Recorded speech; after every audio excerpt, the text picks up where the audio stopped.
गांव गांव कोने कोने से आई विशाल मातृशक्ति और कार्यकर्ताओं को संबोधित करके वो सब में जोश भरे।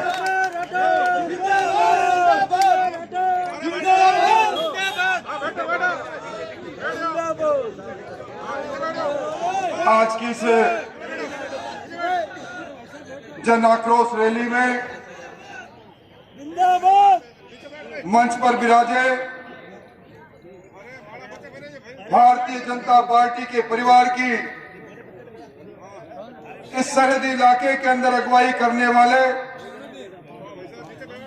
जिलाध्यक्ष माननीय आदूराम जी, महेश जी,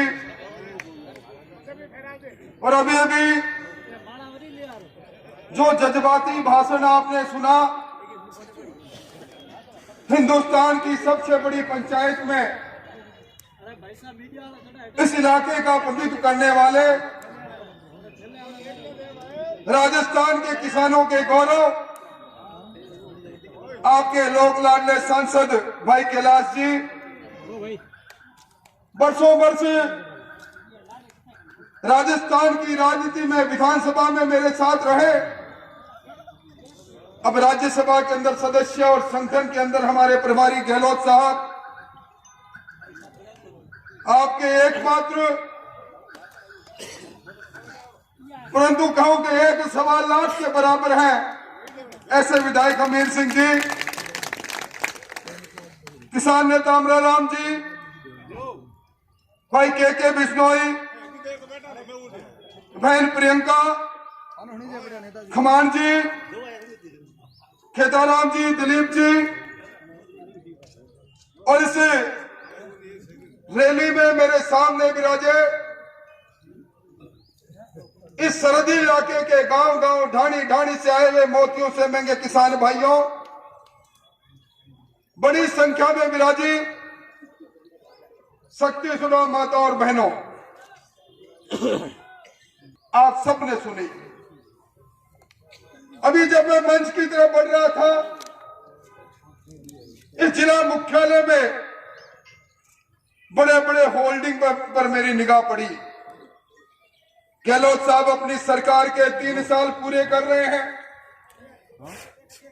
3 साल का मतलब है सरकार की आधी से ज्यादा उम्र पूरी हो गई। मत की पेटी से जो सरकार आपने पैदा की, फर्क कितना रहा? 0.5% मत अधिक मिले। 200 में से एक आदमी का मन बदला। कांग्रेस की हुकूमत, सरकार कांग्रेस की बन गई और अब इस सरकार ने अपने 3 साल पूरे किए हैं। एक बजट और रखेंगे, फिर हम चुनावी साल में आ जाएंगे। आखिरी 6 महीनों में आचार संहिता की छाया रहेगी। यानी अपने यहां कहावत है कि पूत के पांव पालने में दिखते हैं। इस सरकार का तो अब बुढ़ापा प्रारंभ हो रहा है। इस सरकार की जवानी चली गई और अब सरकार लिख रही है 3 साल बेमिसाल। मैं मन ही मन सोच रहा था, निश्चित तौर पर एक बात आपने जरूर लिखी, सही लिखी,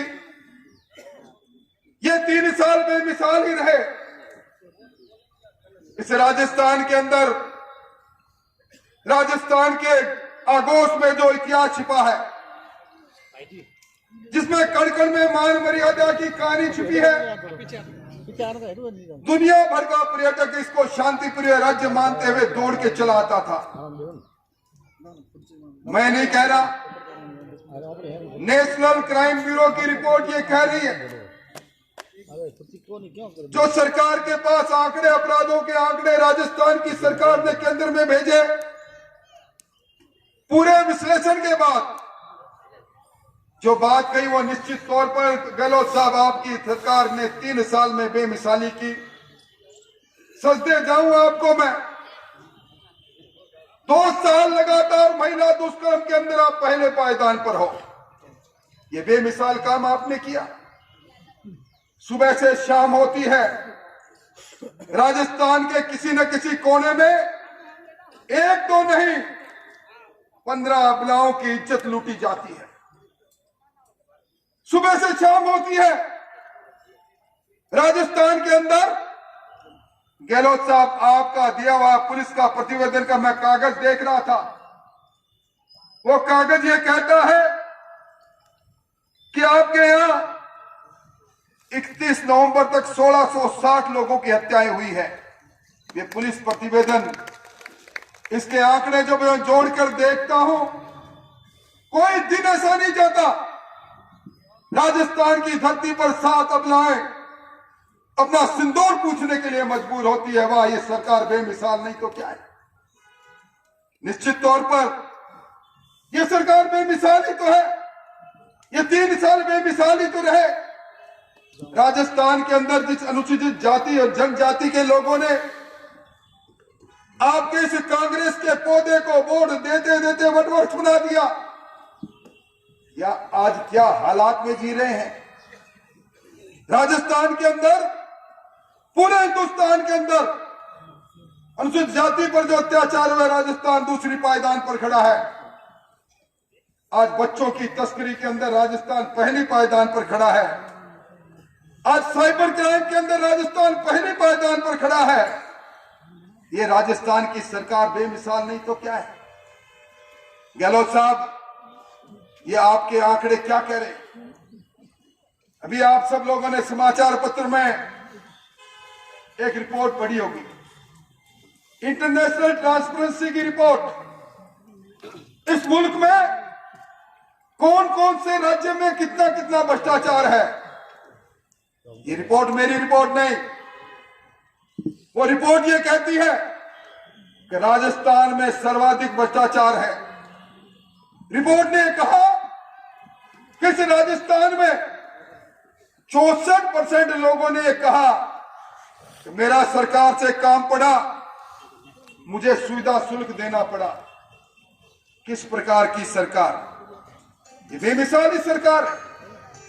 आज बेरोजगारी के अंदर राजस्थान 27.6% बेरोजगारी, और राजस्थान पहली पायदान पर। इससे बड़ी बात क्या हो सकती है।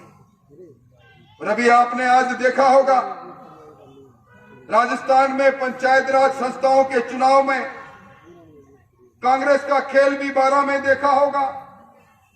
और एक कमाल आपने कर दिया, बेमिसाल कर दिया।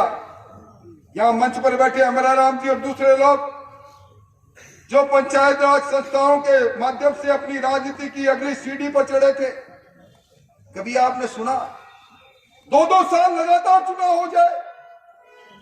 कल आखिरी चुनाव हुआ है। गहलोत साहब, ये बेमिसाल नहीं तो क्या है।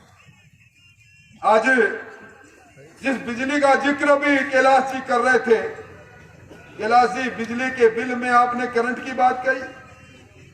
अभी तो एक करंट और लगेगा, 35 पैसे प्रति यूनिट फ्यूल चार्ज के नाम पर अभी और बढ़ाए हैं। उसका बिल आएगा 31 दिसंबर के बाद, जो बिल आएगा उसका करंट और देखना। क्या क्या वादा किया ये सरकार। तो गहलोत साहब, आपने 3 साल में बेमिसाल काम कर डाला। मेरी चुनौती है, पूरे देश के अंदर सर्वाधिक महंगी बिजली, 100 यूनिट बिजली का उपभोग कोई करता है। सर्वाधिक महंगी बिजली है तो राजस्थान के अंदर है। गहलोत साहब, आप भी बेमिसाल, आपके साथी भी बेमिसाल। और इसी तरह आपने किसान बिलों पर, कल्याणकारी बिलों का विरोध किया, विधानसभा में बिल लेकर आए। गहलोत साहब, आपकी सरकार में मंडी के अंदर कोई किसान फसल बेचने जाता है, 1.6% मंडी टैक्स देना पड़ता है, 1% उसको सेस देना पड़ता है। आपके चमचे सुन रहे होंगे, बता देना, ये 6 फुट 2 इंच का इंसान जिम्मेवारी से बोल रहा है। सर्वाधिक मंडी टैक्स है तो इस राजस्थान के अंदर किसान पर है, तो राजस्थान के अंदर क्योंकि आपकी सरकार बेमिसाल है। अरे सरकार बेमिसाल नहीं होती। कभी किसी ने आपने सुना मुख्यमंत्री जी अपने मंत्रियों के साथ, विधायकों के साथ 5 सितारा होटल में 34 दिन, और उसमें पुलिस के 2-3 पहरे, संगीन का पहरा, कोई विधायक इधर से उधर नहीं निकल जाए। मुख्यमंत्री जी आपके पड़ोस के जैसलमेर में, सूर्यगढ़ के अंदर गुड़गांव के अंदर उप मुख्यमंत्री, वाह सरकार वाह क्या सरकार बनाई है, बेमिसाल सरकार। हमने चोरियों की बात सुनी, राजस्थान के अंदर 32,560 चोरियां हुई है 31 नवंबर तक। प्रेस के लोगों से कहूंगा ये आंकड़ा भी लिख लो चाहे, और पुलिस प्रतिवेदन से निकाल भी लेना। और 20,559 में एफआईआर लगा दी और चालान पेश किया है सिर्फ 5,700। चोरियां बहुत सुनी मुख्यमंत्री जी, पर बच्चों की चोरियां, शिशुओं की चोरियां, बांसवाड़ा के अंदर हॉस्पिटल में नवजात शिशु जन्म लेता है और वहां शिशु की चोरी हो जाए, वहां सरकार वहां क्या बेमिसाल काम है आपका। क्या क्या मैं तो बारे जाऊं आपको। और आजकल अभी कैलाश जी कह रहे थे, सही कह रहे हैं कैलाश जी, मैं यहां बैठा हूं इसी समय मुख्यमंत्री जी वर्चुअल उद्घाटन कर रहे हैं, जहां से मैं 7 बार लगातार एमएलए बन गया। वो उद्घाटन हो रहा है एक महिला कॉलेज जो हमारे समय में बनकर तैयार हो गया।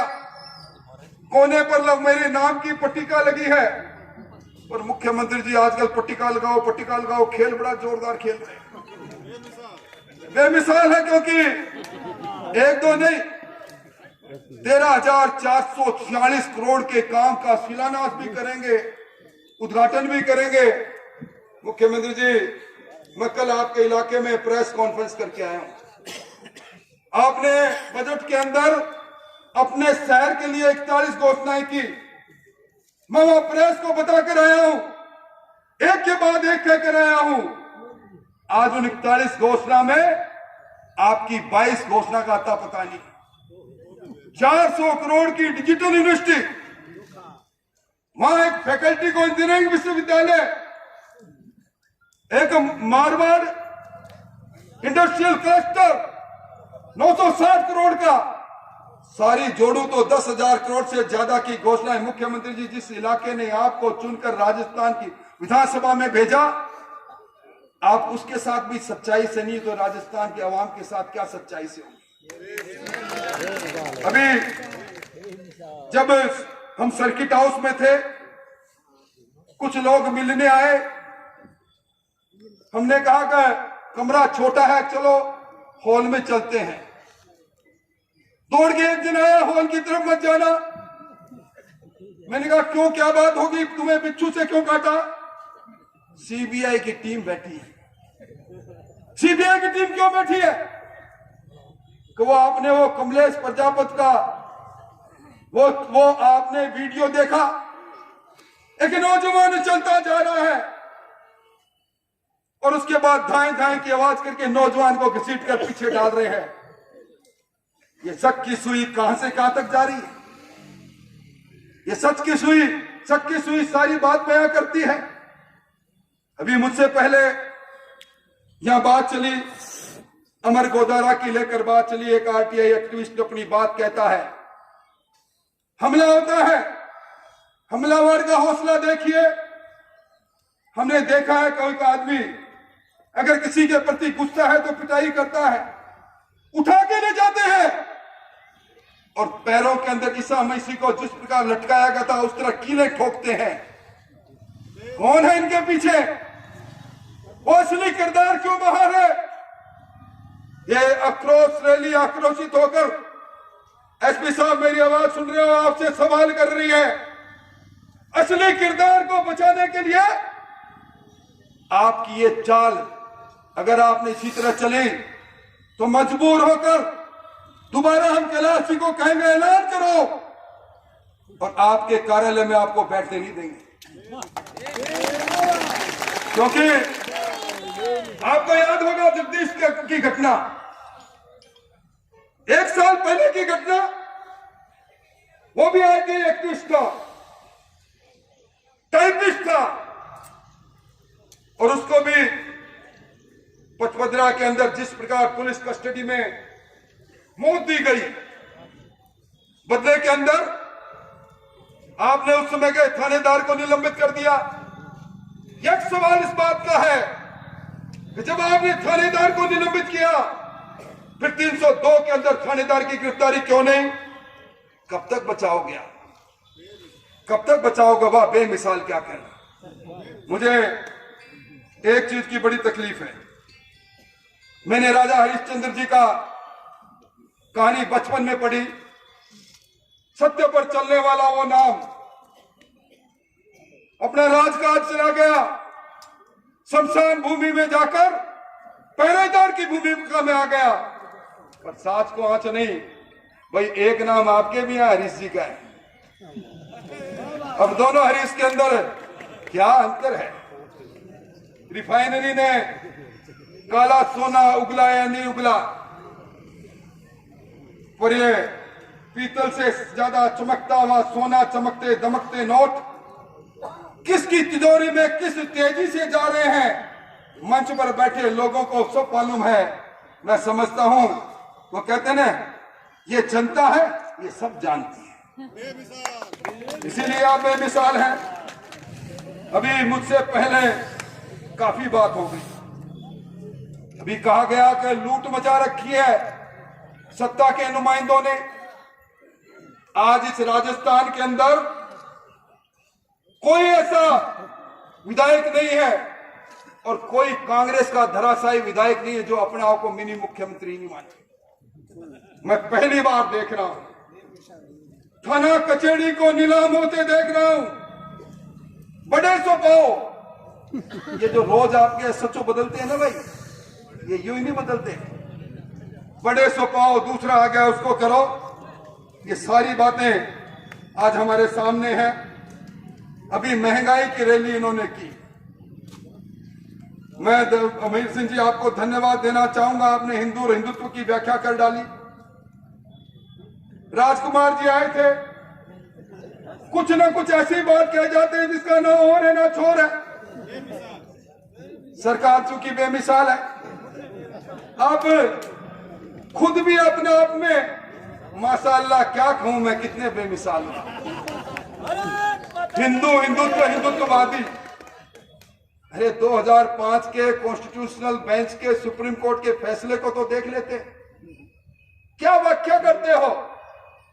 सुप्रीम कोर्ट की संवैधानिक पीठ ने कहा हिंदुत्व और हिंदुत्ववादी जीवन शैली है और जीवन शैली के साथ आप और हम सब जुड़े हैं।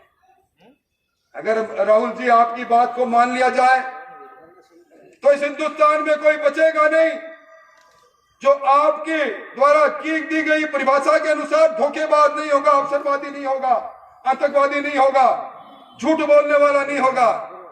क्या आपने व्याख्या कर डाली। और मैं एक निवेदन करना चाहूंगा, ये महंगाई की बात चली, इन्होंने एक जन घोषणा पत्र, जिस जन घोषणा पत्र पर मुझसे पहले वक्ताओं ने बात कही, मैं लंबी बात उस पर जाना नहीं चाहता, और उस जन घोषणा पत्र ने हमें धराशायी किया। 0.5% वोट जो ज्यादा मिले उसकी बुनियाद थी जन घोषणा पत्र, क्योंकि सभी ने सोचा कि अब तो 10 की गिनती पूरी हो गई, कर्जा माफ हो जाएगा।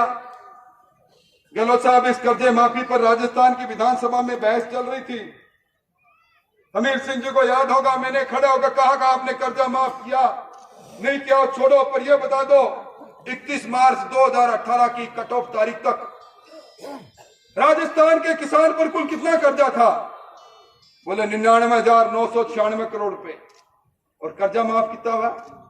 7,650 करोड़ रुपए। और आज आपने सहकारिता मंत्री जी का आज मैं बयान पढ़ रहा था, बड़ा अचंभा हुआ। अब कह रहे हैं कि राष्ट्रीयकृत bank, schedule bank, notified bank, जिस तरह state bank of India, SBI, ये दूसरे बैंक है, ग्रामीण बैंक, आंचलिक बैंक, इनसे जिन किसानों ने फसली ऋण लिया था 2018 तक, हमने कहा था हम माफ करेंगे, 22 लाख किसान हुए, इन पर भी 22 लाख किसानों पर 12,000 करोड़ का लोन है, हम माफ करेंगे। एक बार नहीं, विधानसभा में 2-2, 3-3 बार कहा, कल्ला कमेटी बनाई, और अब कह रहे हैं केंद्र सरकार इसमें सहयोग नहीं दे रहे। क्यों जी? आप जब जिस दिन घोषणा पत्र बना रहे थे उस दिन मोदी जी से पूछा था क्या ये काम आपको करना है? किसने कहा था आपको? आज उन किसानों की जमीन नीलाम हो रही है। मैं जुम्मेवारी से कह रहा हूं, आज हालात क्या है, महंगाई की बात, जहां जाते हैं एक बात कहते हैं, पेट्रोल और डीजल बहुत महंगा हो गया। आज राजस्थान में महाराष्ट्र के बाद सबसे ज्यादा वेट है। जब भारतीय जनता पार्टी का शासन था, डीजल पर 18% और पेट्रोल पर 26% वेट था। इस हुकूमत ने आकर डीजल में 10% और पेट्रोल पर 12% वेट बढ़ाया और अब 5 रुपए कम करके नाखून कटा के शहादत में नाम लिख दे मेरा, उस तरह पर आए। आज सबसे ज्यादा वेट ले रहे हो, हमसे कह रहे हो महंगाई की बात कर रहे हो। सर्वाधिक महंगी बिजली, सर्वाधिक महंगा पेट्रोल, सर्वाधिक महंगे मंडी टैक्स। और उसके बाद मैं बात उन संविदा कर्मियों क्या कहूं, परंतु मुझे अफसोस इस बात का है, ये कंप्यूटर शिक्षक पर आज मैं देख रहा था, खींच रहे हैं उनको, लाठी मार रहे हैं उन पर। 3 बार घोषणा कर दी, कैडर बनाने की घोषणा कर दी, घोषणा भी बहुत है, परंतु अब हालात क्या है, सरकार की मंशा क्या है। अभी आप देख रहे हैं समाचार पत्रों में आ रहा है, छत्तीसगढ़ के अंदर कोयले के खनन की अनुमति नहीं मिल रही, इसलिए सरकार को बिजली खरीदनी पड़ेगी।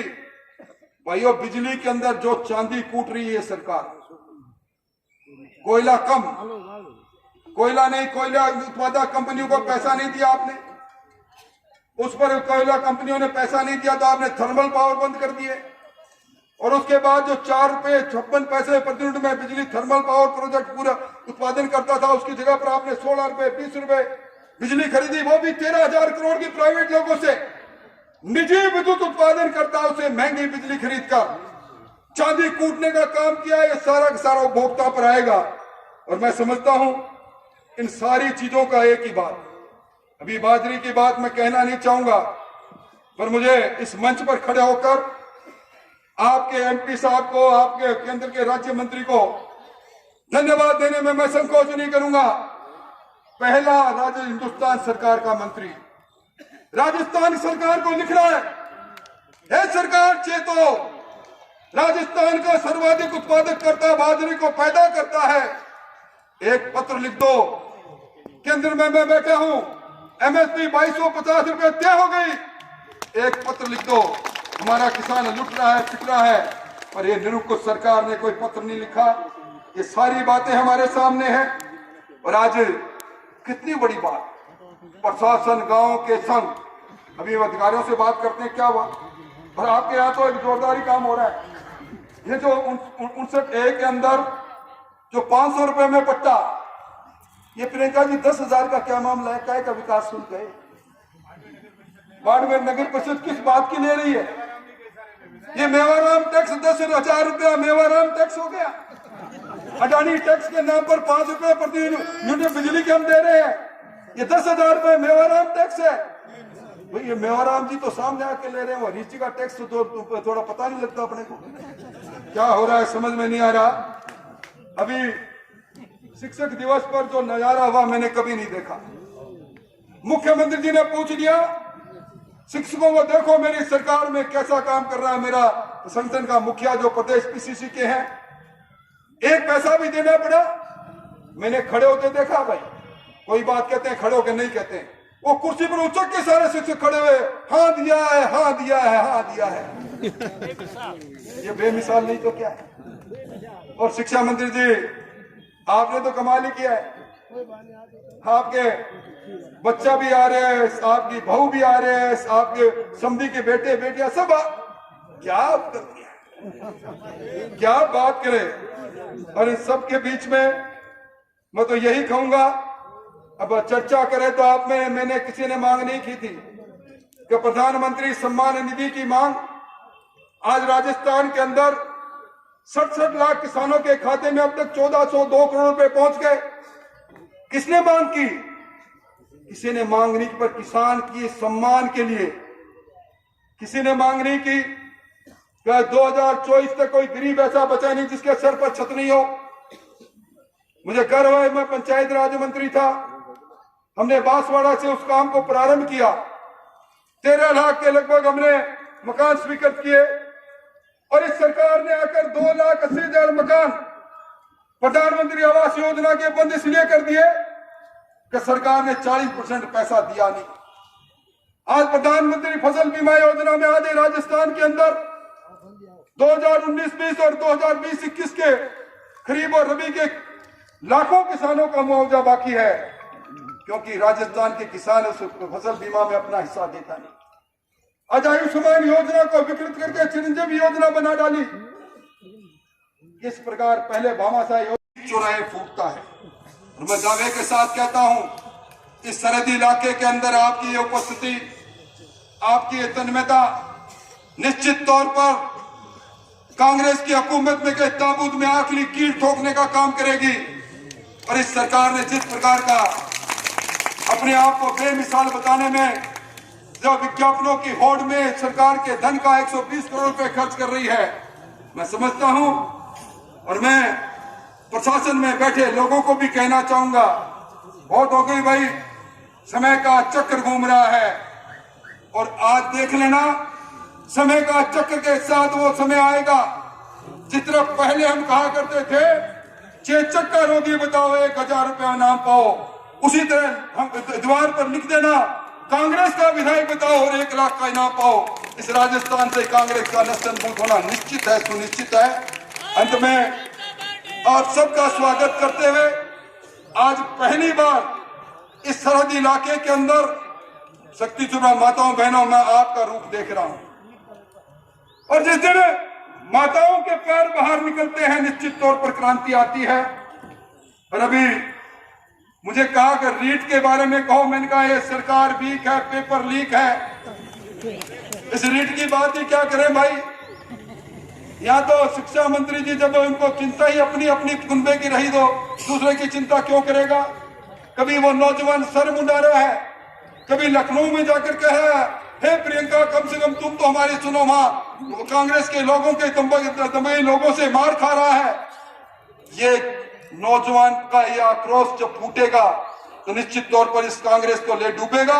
आप सब लोगों ने मेरी बात सुनी, आपका आभार व्यक्त करते हुए अपनी बात समाप्त करता हूं। बहुत बहुत धन्यवाद। भारत माता की। बैठिए बैठिए बैठिए, अभी कार्यक्रम समाप्त नहीं हुआ।